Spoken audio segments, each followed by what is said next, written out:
দরজার তালা ভেঙে ঘর থেকে সোনা ও রূপোর গয়না এবং টাকা চুরির ঘটনায় জড়িত থাকার অভিযোগে এক যুবককে গ্রেপ্তার করেছে খণ্ডঘোষ থানার পুলিশ। রবিবার বিকেল 5টায় আদালত সূত্রে জানা যায়, ধৃতের নাম বুদ্ধদেব সরকার। খণ্ডঘোষ থানারই কুমিরকোলা গ্রামে তার বাড়ি। রবিবার সকালে খণ্ডঘোষ থানারই জুবিলা বাসস্ট্যান্ড এলাকা থেকে তাকে গ্রেপ্তার করা হয়।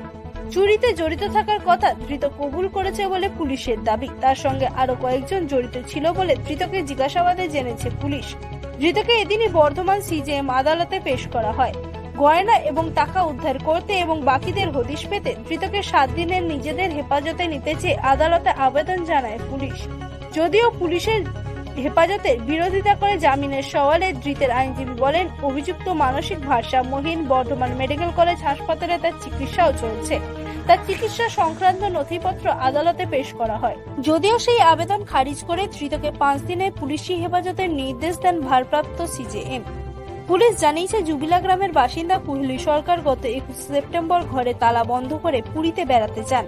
25 সেপ্টেম্বর দুপুরে বাড়ি ফিরে তিনি দেখেন দরজার তালা ভাঙা। ঘরে ঢুকে দেখতে পান আলমারির লকার ভেঙে সেখান থেকে সোনা ও রূপোর গয়না এবং 8,000 টাকা চুরি হয়ে গেছে। সেদিনই তিনি থানায় অভিযোগ দায়ের করেন।